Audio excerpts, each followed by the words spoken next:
ॐ ज्ञानतिमिरन्धस्य ज्ञानाञ्जनशलाकया चक्षुरुन्मिलितं येन तस्मै श्रीगुरवे नमः।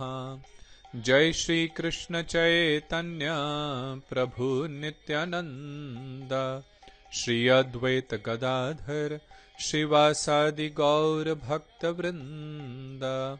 हरे कृष्णा कृष्ण कृष्ण हरे हरे, हरे राम राम राम हरे हरे। हरे Krishna. Srimad Bhagavad Gita chapter 16 verse 7. Pravrittim cha nivrittim cha janana vidhu asuraha na shaucham na api cha acharo na satyam teshu vidyate. Those who are demoniac do not comprehend virtuous tendencies, nor how to abstain from vice. Cleanliness, proper conduct, and truthfulness are not found in them. Now, starting from this verse through verse 20. So, in the next 14 verses, Shri Krishna is describing in detail the characteristics or the qualities of those who have demoniac nature.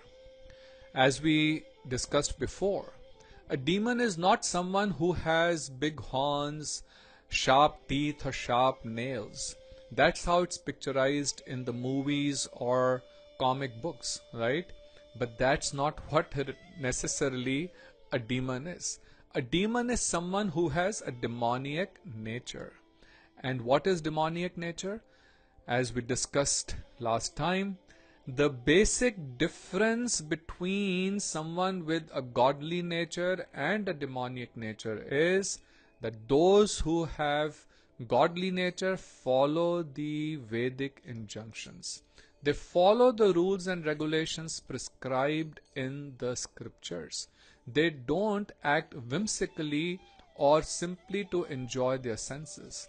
On the contrary, those who have a demoniac nature reject the injunctions of the scriptures and act independently based on their own whims to satisfy their lusty desires, to satisfy their senses. So, Krishna will explain this in detail starting from this verse. Here he says that those who are of such nature, they do not comprehend what is virtuous. So pravrittim means that what are those activities which are favorable for our life, that we should be doing. What are those principles that are good for our life? What are those virtues that we should live our life by? So they have no understanding of that. Neither is there inclination to perform virtuous acts. Instead, their inclination is more towards performing sinful activities. And they don't know how to abstain from them.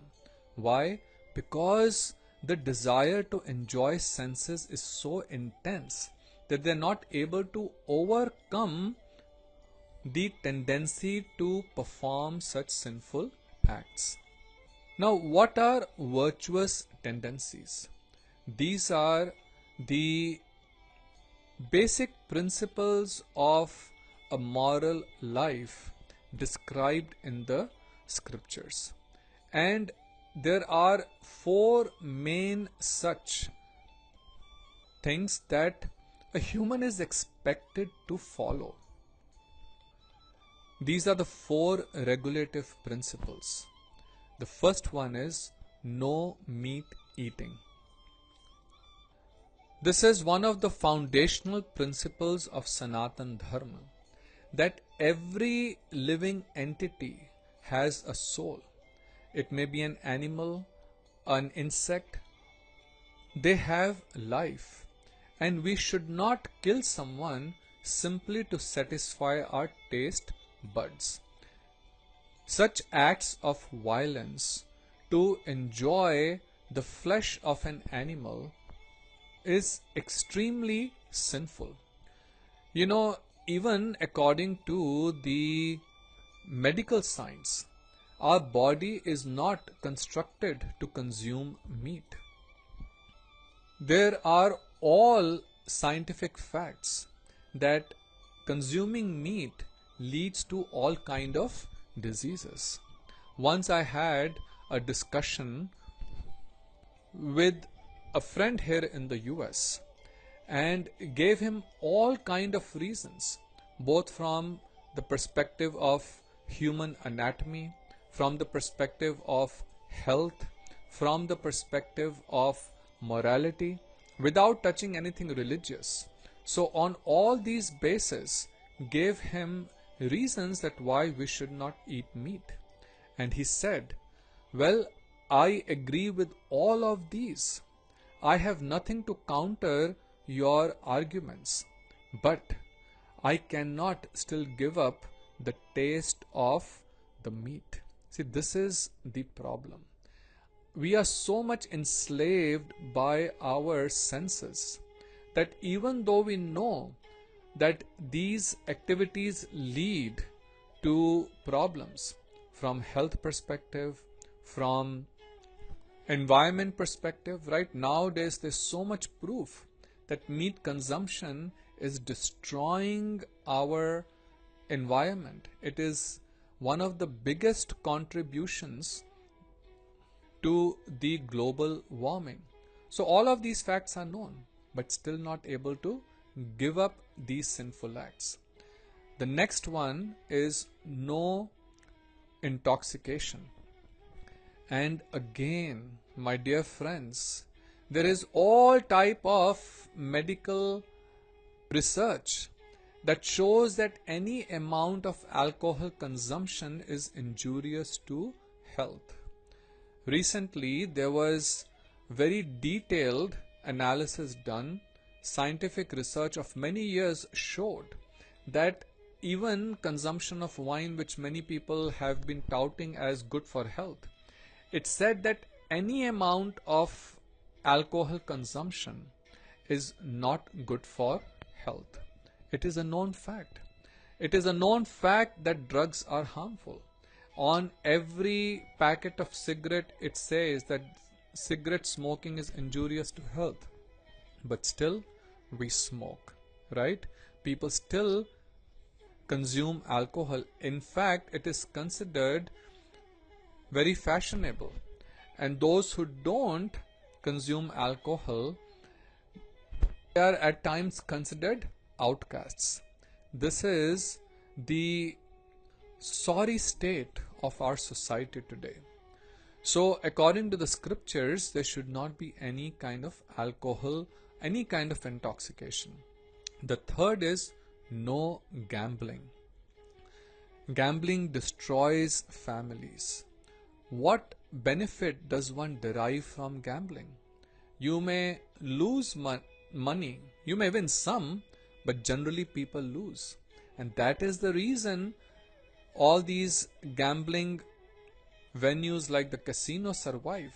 If everyone was making money, then they would not be doing such brisk business.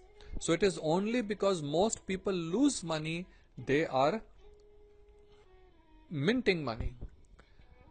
But unfortunately, people are ready to lose hundreds and thousands of dollars in casinos and gambling, but they would not donate the same money for the good cause of spreading Krishna consciousness or helping others. So again, you can see there is no comprehension of what is virtuous, and they're not able to abstain from sinful acts like gambling. And then the fourth thing is that we should not indulge in illicit relationships. Again, this is no news, right? Illicit relationships break families. They are a leading cause of divorce, and they're also the reason for so many health issues. I will not go into details, you all know this. But still we see that the tendency for illicit relationships is increasing. Before, people would not have any physical relationship till there was marriage. Only after that, a girl and boy, only after getting married, will have a physical relation. But nowadays, young boys and girls in their teens are indulging in such sinful activities. And this is the cause of all the problems that we are seeing around. The only goal of our society has become to somehow or other enjoy our senses.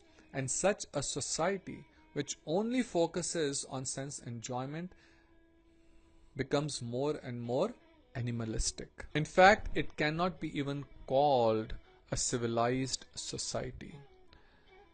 Srila Bhaktivedanta Swami Maharaj Prabhupada states in the commentary that in every civilized human society, there is some set of scriptural rules and regulations which is followed from the beginning. A very important point to understand, that civilization is not technological advancement. Civilization does not mean that we have a plethora of ways to enjoy our senses. A civilized human society is one which follows the regulative principles, where people live with morality, where there is respect for scriptural rules and regulations, not misusing them to control each other, which we see has happened in societies a lot. No, not that, but pure scriptural rules, which are for the advancement of human societies on the path of spirituality, that should be followed. Because without such scriptural guidance, we will only become more and more engrossed in physical, mundane sense gratification. So Srila Swami Maharaj states that especially among the Aryans, those who adopt the Vedic civilization and who are known as the most advanced civilized peoples, those who do not follow the scriptural injunctions are supposed to be demons. So if you look at the history of the Vedic culture, there was strict adherence to the scriptural rules. But yes, there were people who would not follow the scriptural injunctions, and they were the demons like Ravan, Kansa, and there has been so many such demoniac personalities 5,000 years ago. The clan of Kauravas, Duryodhan and his other 99 brothers, as well as all his other associates, did not live their lives by the Vedic injunctions. So even though they were brothers of the Pandavas, but they were considered demoniac. So therefore it is stated here that the demons do not know the scriptural rules, nor do they have any inclination to follow them. Most of them do not know them, and even if some of them know, they have not the tendency to follow them. Just like Ravan. Ravan was very well read. He had studied all the Vedic in scriptures, but his desire to become the Lord, his desire to become the Supreme was so strong that even though knowing what was right, he completely neglected it. So we should never underestimate the power of our gross mind and senses. The mind has such strong desire to enjoy that even though our intellect tells us that this is wrong, we tend to neglect it. See, any time a person commits a sinful act, something within him tells him this is not the right thing to do. Don't do it. But he is not able to follow it. Why? Because the mind is so powerful. The desire to enjoy is so powerful. So even though sometimes people know what the scriptural rules are, they do not follow them. And that's the case with many people today also. They know what is right, but not able to follow it. Just like I was giving the example of this friend of mine who agreed to all the arguments that meat eating is not good from any perspective, but clearly, in fact, very honestly admitted that I am not able to do it. So, only when we take association of devotees and at least with some faith start following the scriptural rules, and even if you are not able to follow the rules, at least chant the holy names, then we can easily give up all the sinful activities. In fact, there are so many examples of people worldwide who simply by chanting the holy names of Krishna, Hare Krishna, Hare Krishna, Krishna Krishna, Hare Hare, Hare Ram, Ram Ram, Hare Hare, have been able to give up all sinful activities without any great endeavor. But without the shelter of the holy name, without the association of devotees, it is not easy. So, important thing is that we need to have some faith. But those who are demoniac and have no association of devotees don't have faith. So Srila Prabhupada states that they have no faith, nor are they willing to act in terms of the Vedic injunctions. The demons are not clean. So Krishna states here that first of all he says that they have no inclination to comprehend what is virtuous, and they do not abstain from sinful activities. Whereas those who are devotees, they understand this very well. There are 6 characteristics of surrender to the Supreme Lord. And the first 2 are Anukulasya Sankalpaha, Pratikulasya Varjanam. That one should accept those things that are favorable to devotional service and should reject everything that is unfavorable. So those who are devotees, they understand. Therefore, they reject everything that is not conducive for Krishna consciousness, and they accept everything that is favorable for spiritual advancement. Those who are demoniac nature are exactly the reverse. They accept everything that is unfavorable for devotional life, and they reject everything that is favorable for spiritual advancement. What are those things? Now Krishna is describing, and then also he will continue describing this in the following verses. The first thing he says, Shaucham, cleanliness. So they are not clean. Now cleanliness is both internal and external. Prabhupada explains that the demons are not clean, either externally or internally. One should always be careful to keep his body clean by bathing, brushing teeth, shaving, changing clothes, etc. In fact, you can see how a person lives. Whether he lives in a clean way or an unclean way, you can see what is the tendency of his mind. So, our internal mood is expressed many times in the way we conduct ourselves, especially in the way that we live. So, this is about external cleanliness. But even more important than the external cleanliness is the internal cleanliness. Internal cleanliness means that one's heart should be free from lust, greed, anger, and more importantly from any kind of jealousy. And internally, he should be free from any duplicity and should always remember the holy names of the Lord and chant Hare Krishna, Krishna Krishna, Hare Hare, Hare Ram, Ram Ram, Hare Hare.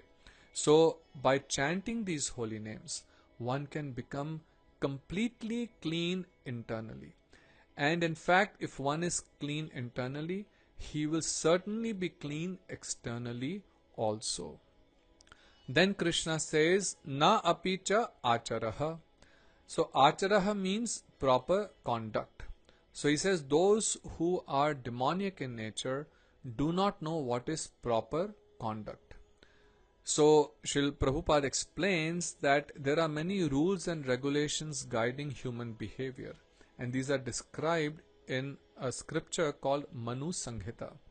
So we are humans, which in Sanskrit means Manushya, and we are all the progeny of Manu. And he had written a book called Manu Sanghita, which describes the rules or the laws for human race. And for example, what are the laws of proper conduct, laws of inheritance, legalities, all of these are clearly defined here. How one should treat women, how should women conduct themselves, how should children behave, how should parents take care of the children. So all of these are described very nicely in Manu Sanghita. Nowadays, we don't read these scriptures, and many times what is even described in these books is misused by people for their ulterior motives. So if one lives properly, the men, the women, the children, they follow what is given in Manu Sanghita, then the society will be very peaceful, and we will actually be civilized in the true sense.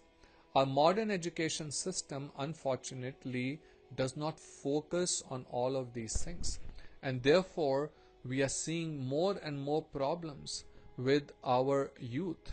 And when they don't have a strong foundation, then when they enter into marriage, then also there are problems. Therefore we are seeing more discord in the marriages today, leading to more divorces. Statistically speaking, in the Western world, close to 50% of the marriages end up in divorce, and we are seeing that number increase in India as well, where traditionally divorce was not that common, but it is becoming more and more common as people are giving up the Vedic way of life and, in the name of being advanced, embracing the Western culture. Not sure if it can be even called culture, but the Western way of living more and more. So Srila Swami Maharaj states that the demons do not accept any instruction which is good for society, and because they do not follow the experience of great sages and the rules and regulations laid down by the sages, the social condition of the demoniac people is very miserable. So just like contaminated water only leads to diseases, a contaminated mind, contaminated society only leads to problems and more misery. So if you really want to become happy and blissful, we should, with great faith, follow the instructions of the Lord and live a life of virtues. And the first step in there is to chant the holy names of the Lord. Hare Krishna, Radhe Radhe. Have a very blessed day.